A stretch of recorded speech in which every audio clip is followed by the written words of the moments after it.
Yarana, c'est Philippe de Pacific Venturi. Bienvenue dans ce nouvel épisode de Pacific Hoé, le podcast complémentaire à la newsletter Tehoe, qui t'aide à naviguer efficacement dans ce monde changé. Cette semaine, la newsletter fait le point sur les nouveaux modèles économiques qui nous invitent à réfléchir à nos projets de développement. Économie bleue, économie du beignet, économie circulaire.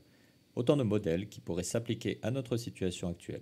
Mais pour autant, il faut choisir le bon. Du coup, pour aller plus loin dans la conversation, je reçois aujourd'hui Loana Vong, cofondatrice de Fenua Data. C'est elle également qui a mené l'étude récente commandée par la CCISM sur l'économie bleue dont nous faisons état dans la newsletter. À suivre donc une conversation avec Loana. Loana, Yorana. Bonjour. Alors, est-ce que pour nos auditeurs qui ne te connaîtraient pas, tu pourrais te présenter, s'il te plaît? Oui, bien sûr. Alors, bonjour tout le monde. Je m'appelle Loana Vong. J'ai 27 ans et je suis née et grandi à Tahiti. J'ai fait mes études principalement au Canada, à Montréal. Et j'ai obtenu ma licence en chimie et suivie par une maîtrise en gestion de l'environnement. Par la suite, je suis revenue sur le Fénois pour commencer dans la vie active et je me suis directement lancée à mon compte en tant que consultante en gestion de l'environnement où j'ai travaillé en fait avec un ami sur une boîte de consultants en économie circulaire. Donc, par la suite, ça a duré à peu près 2 ans. Et puis là, je viens tout nouvellement d'intégrer en fait la direction des ressources marines en tant que chargée de projet, principalement sur la gestion des déchets perlicoles. D'accord. Voilà. Ok. Ça marche, merci. Alors, donc tu nous disais que tu connais bien le concept d'économie circulaire et cette semaine, la newsletter traite de tous ces nouveaux modèles, dont deux en particulier, l'économie bleue et l'économie circulaire. Est-ce que tu peux nous présenter rapidement ces deux concepts? Oui, bien sûr. Alors, l'économie bleue, en fait, vient à émerger, en fait, le concept dans les années 90 d'un entrepreneur belge qui s'appelle Gunther Pauli. Et qui a choisi en fait comme couleur donc le bleu pour définir cette économie-là, en référence en fait à la couleur du ciel, de la mer, de la planète, de la Terre en général. Parce que il venait en fait proposer une nouvelle économie qui faisait suite à une économie qu'on appelait rouge, donc qui était liée à la révolution industrielle et du coup qui allait de pair avec la destruction de la biodiversité et qui ensuite a succédé est venue l'économie verte, donc qui est liée à la production de biens et services qui sont sains pour la planète, mais qui ne sont pas forcément abordables pour tous. Donc c'est à ce niveau-là que Gunther Pauli est venu proposer cette économie bleue qui viendrait en fait aider à garantir la santé de l'homme et de la planète. Et pour ce faire, il se base sur des modèles d'affaires qui sont innovants, qui permettent de rester compétitifs sur le marché, tout en favorisant le développement de la communauté et en restant en harmonie avec les cycles naturels de la planète. Tandis que on a à côté en fait l'économie circulaire, qui quelque part va être inclus dans l'économie bleue. Donc c'est un des moyens de parvenir à une économie bleue, puisque il s'agit d'une économie qui va se baser principalement sur la gestion de la ressource. Donc, comment est-ce que réintégrer dans le cycle de vie d'un produit ou d'un bien ou d'un service les matières premières qu'on aura une première fois extraites. Donc, au final, on va se baser sur des principes qui font appel à l'éco-conception, l'approvisionnement durable, la consommation durable, l'allongement de la durée de vie, mais aussi l'écologie et tout ce qui s'apprête à la valorisation des matières en recyclant ou en leur redonnant encore plus de valeur que ce qu'elles n'avaient au départ. Donc voilà un peu la définition. Donc si je comprends bien, la différence entre les deux, c'est que l'économie bleue, c'est plus un cadre, un modèle de développement avec des grands principes qui orientent les actions des décideurs publics comme privés. Et dans ce grand cadre, il y a des méthodologies de production, et ça, c'est plus du coup l'économie circulaire qui fait du coup partie prenante de ce cadre, c'est ça? Je dirais que oui, parce que en fait, la grande différence entre ces 2 concepts-là, c'est que l'économie bleue va inclure cet aspect un peu plus, social, un peu plus Mhm. humain. Parce D'accord. que, contrairement à l'économie verte qu'ils considèrent comme, qui apporte quand même des produits qui sont, respectueux de l'environnement, qui soient, écologiques, il n'y a pas forcément cette dimension, communautaire, cette dimension Mhm. sociale où, tous ces produits-là peuvent être abordables, auprès de tous. Et là, en fait, l'économie bleue vient, proposer un modèle d'affaires qui, profite en fait aux communautés locales, parce qu'ils viennent proposer en fait que tout soit géré de façon très locale, que l'écosystème reste vraiment au plus proche de l'endroit où est-ce qu'est créé le produit. Mhm. Et l'économie circulaire vient en fait donner, comme tu disais, des outils, des techniques en fait pour y parvenir. Et où justement on enlève un peu cette dimension sociale et on se concentre vraiment beaucoup plus sur le technique, sur le produit en lui-même. Mhm. D'accord. Ok. Alors, en plus de ce concept, un autre concept dont on parle aujourd'hui dans la newsletter, c'est l'économie du beignet, qui n'a rien à voir avec la pâtisserie, mais juste avec la forme du modèle économique qui est développé. Avec tous ces nouveaux modèles dont on entend de plus en plus parler, quel est l'intérêt pour le Fénois, comme pour les entreprises, les administrations, de faire usage de ces nouveaux modèles économiques? À quoi ça sert? Comment les inscrire dans une stratégie de développement? Comment ça se passe? Alors je pense que pour le Fénois, c'est une opportunité, de se réinventer et de ne pas, je dirais un peu, de ne pas bêtement copier qu'est-ce qui est fait, à l'étranger, qu'est-ce qui est fait, à des échelles beaucoup plus grandes que la Mhm. nôtre.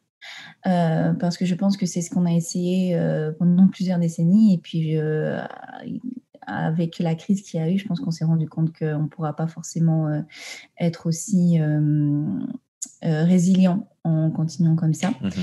Et du coup, je pense que l'intérêt pour le Fénois, c'est vraiment de se réinventer, de s'approprier ce type d'économie-là et de le moduler, en fait, de façon à ce que, ça permette justement la résilience des communautés locales. Mhm. Hem Et tout ça, en fait, je pense que c'est une bonne chose et puis, on se rend pas forcément compte parce qu'on est toujours là à regarder à l'extérieur, mais il y a beaucoup de l'extérieur qui nous regardent aussi et Mhm. qui veulent s'inspirer de nous justement. Donc c'est un peu contradictoire parce que pendant toutes ces années, on s'est dit: «Il faut s'inspirer d'ailleurs» et cetera. Mais ce que sont en train de faire les grands pays, c'est justement de s'inspirer des petites communautés locales et Mhm. d'étudier ces communautés pour voir qu'est-ce qui a fait qu'elles sont beaucoup plus résilientes, beaucoup plus résistantes que nos villes à nous, en ces temps de crise. Mhm. Donc c'est aussi une question de mentalité et puis de rééduquer, en fait, comment est-ce qu'on se perçoit nous-mêmes. Je parle pas forcément de dire qu'il faut qu'on se regarde le pito ou quoi, mais c'est vraiment de redonner de la valeur à ce qu'on a toujours eu et Mhm. qu'on a considéré peut-être au final comme quelque chose de désuète ou de pas du tout tendance. Et donc finalement, ça nous invite, avant de se dire, bah tiens, on va prendre ce nouveau modèle, économie bleue, économie du beignet, peu importe, et le copier-coller, comme tu disais, chez nous, ça nous invite Mmh. avant tout à nous poser les questions de quel développement on veut et de créer notre propre modèle de développement et de voir après comment ça interagit avec celui des autres. On n'a pas nécessairement besoin d'appliquer Mmh. exactement ce que font les autres, quoi. Non, c'est ça. Je pense qu'on doit s'inspirer de ce qui est fait et Mhm. parce que c'est clair que, un très bon projet en économie circulaire va superbement bien marcher en France. Par exemple, je parle du transport, de faire appel, de louer des voitures et Mhm. cetera, de faire du covoiturage et cetera et puis de développer en fait des, des applications pour ça, ça va très, très bien marcher en France, mais ça ne va pas forcément marcher ici. Pourquoi? Mhm. Alors que c'est quelque chose qui marcherait et puis, au niveau de l'empreinte carbone, c'est vraiment il y a que du bénéf, mais ça ne sera pas adapté ici parce qu'on est une toute petite île, les mœurs ne sont pas les mêmes. On ne va pas forcément tout le temps, demander à des applications pour réaliser telle ou telle chose, tel déplacement, quoi. Donc, ça, c'est vraiment à réadapter, mais c'est toujours possible. Et je pense que se nourrir de ce qu'il y a de l'extérieur, mais en même temps de se rappeler aussi comment le tahitien fonctionne, c'est une fois qu'on a chopé ce qui peut correspondre, je pense que c'est tout gagné, quoi. Et c'est d'ailleurs ce que font de plus en plus de startups. C'est-à-dire que avec Prism, par exemple, la CCSM, ils accompagnent énormément de porteurs de projets qui, naturellement, se sont orientés en économie circulaire et qui n'essayent plus de répliquer en fait ce qu'ils ont vu autre part, mais de s'adapter. Et ce qui fait que ça donne vraiment des projets qu'on n'avait jamais vus avant. Là, tout de suite, si je dois donner un exemple, je pense à Tahara qui, avec la petite cabine, qui fait de la location de vêtements. C'est quelque chose de nouveau ici, mais c'est assez... je pense que ça parle assez à la communauté locale pour qu'ils puissent se dire oui, je pense que je peux m'identifier à ce genre de business et je peux me permettre de le faire, quoi. C'est plus en lien avec les valeurs de la communauté locale par rapport à nos traditions, notre culture, etc.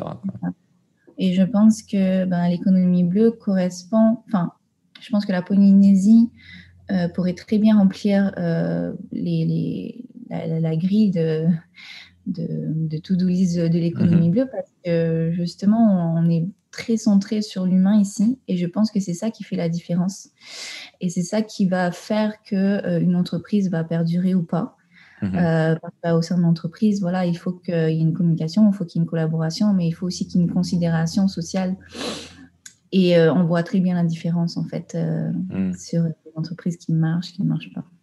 Oui, effectivement. Alors du coup, qu'est-ce qui nous manque, si toutefois il nous manque quelque chose aujourd'hui pour passer, j'allais dire, dans ces modèles de développement et évoluer vers une économie qui ressemble plus à qui on est au final et à notre contexte insulaire spécifique? Alors, ce qui est ressorti beaucoup de mes discussions avec les entreprises, c'est tout d'abord, ici en Polynésie, là, la fiscalité est très discutable. Donc, je pense qu'il y a un gros travail à faire de ce côté-là. Ensuite, au niveau des entreprises, c'est d'être plus ouvert. J'écoute souvent des podcasts que tu fais, justement, et la plupart des entrepreneurs conseillent, de prendre des risques, d'accepter d'avoir des échecs, mais surtout de prendre un risque de sortir un peu de la boîte normale, et puis de diversifier aussi ses services et puis ses produits. En tout cas, c'est ce qui fait une force ici en Polynésie, parce que tu n'as pas le choix que de diversifier tes offres. Donc ça, c'est une bonne chose. Ensuite, au niveau des habitudes de consommation, c'est sûr qu'avec le fait qu'on soit beaucoup ouvert à l'étranger de par les importations, où c'est relativement facile de commander, etc., ça vient peut-être un peu court-circuiter justement le développement de l'économie locale, parce qu'il y a une compétitivité que les entreprises ici ne peuvent tout simplement pas... Il n'y a pas d'économie d'échelle, quoi. Non, c'est ça, il n'y a aucune économie d'échelle. Donc, à ce point-là, je pense que revoir un peu nos habitudes de consommation, c'est ce qui manque un peu pour justement développer ces nouveaux modèles, quoi. Et donc, beaucoup la considération sociale et aussi la créativité. Donc, se permettre d'être créatif. Donc, si je comprends bien ce que tu dis, c'est pas juste, par exemple, une décision du gouvernement qui dit on va faire de l'économie bleue et puis c'est parti. C'est vraiment un engagement de tout le monde, administration, entreprise, citoyens, à se dire voilà, je veux avancer vers tel modèle, tel que proposé par l'économie bleue, l'économie du beignet, etc.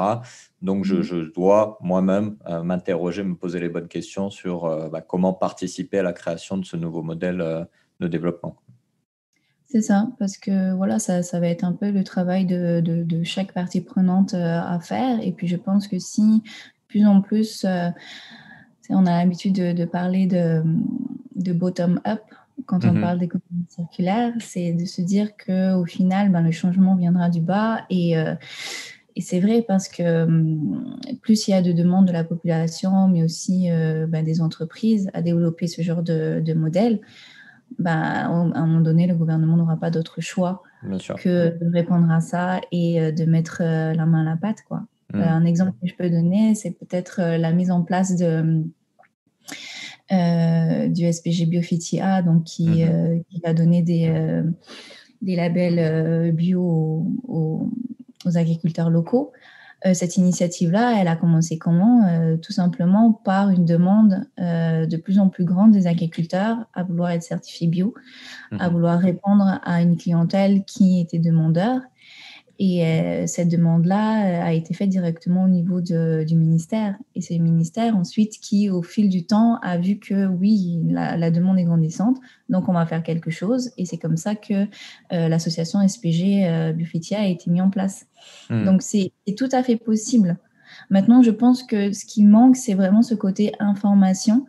Les gens ne savent pas que ce genre de choses est possible, n'osent pas aller demander, n'osent pas en parler, et donc on reste dans des non-dits, on fait des amalgames, etc. Donc on se dit que ça pourra jamais se faire et ça pourra jamais bouger.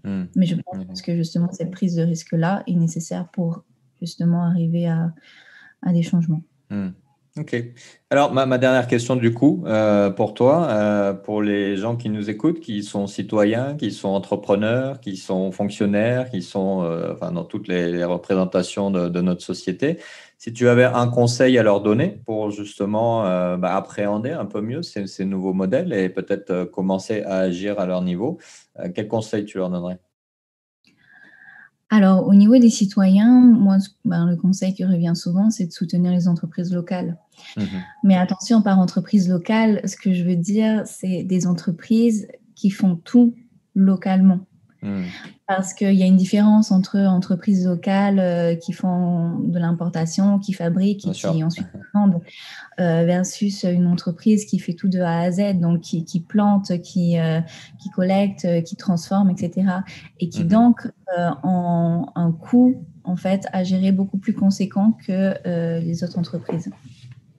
Donc, pour le savoir, il n'y a pas d'autre moyen que de s'informer de comment est-ce que l'entreprise fonctionne, de quelles sont ses valeurs, etc. Donc, ce sont plutôt soutenir ce type d'entreprise locale que je conseillerais au niveau de citoyens.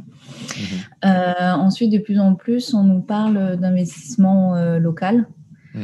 On encourage de plus en plus. C'est d'ailleurs, je pense qu'il y a une boîte qui s'est montée. Oui, Invest in Fenway.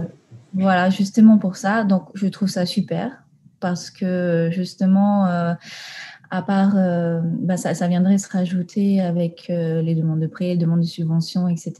Et je pense que le citoyen tahitien aime savoir qu'il a contribué à l'émergence d'une nouvelle entreprise, d'un projet ici, quoi.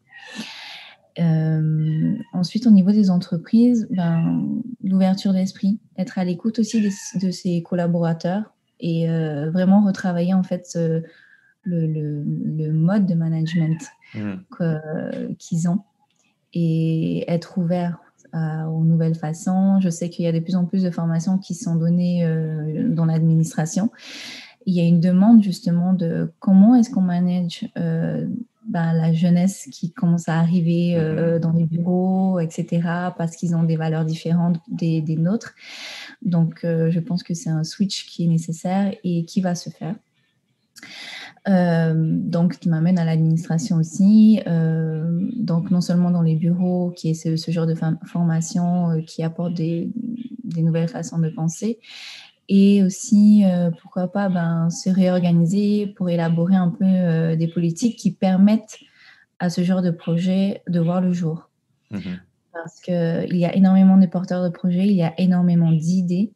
Maintenant, elles ne sont pas forcément mises en œuvre parce que justement, quand on commence à creuser et qu'on regarde qu'il y a telle politique qui sont en place, le code, etc., il faut respecter ça ne rentre dans aucune case.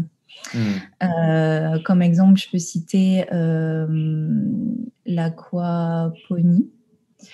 qui ne rentre ni tout à fait dans l'agriculture, ni tout à fait dans le secteur maritime, parce que ça lie les deux. Et pour l'instant, on n'a aucune politique sur ça. Et pourtant, ça apporte quelque chose qui est quand même valorisable. Et voilà, donc il y a tout un travail de se renseigner, quelles sont les entreprises qui sont en train d'émerger, quelle est la tendance qui va commencer à arriver, et puis comment est-ce que l'administration peut accompagner justement, faciliter les démarches à ce niveau-là. D'accord. Merci pour ces conseils pratiques et qui sont intéressants parce que finalement, ce ne sont pas des grandes actions, des choses absolument insurmontables. C'est des petits gestes du quotidien qui vont petit à petit nous amener dans la bonne direction au final. C'est ça. Parce qu'on parle beaucoup d'innovation en économie bleue, en économie circulaire. Et on a tendance à penser que l'innovation rime avec très grandes solutions, des moyens énormes. Mais il faut se rappeler aussi que l'innovation, par définition, c'est une solution qui vient résoudre un problème qui n'a jamais été mis en place ou qui n'a pas été mis en place au bon moment. Donc voilà, on peut innover dans tout un tas de domaines sans qu'on le sache au final. Mais voilà, je pense que c'est une rééducation aussi à faire au niveau de ce terme-là, innovation. Ok, ça marche. Écoute, Loana, merci beaucoup pour tous tes éclairages.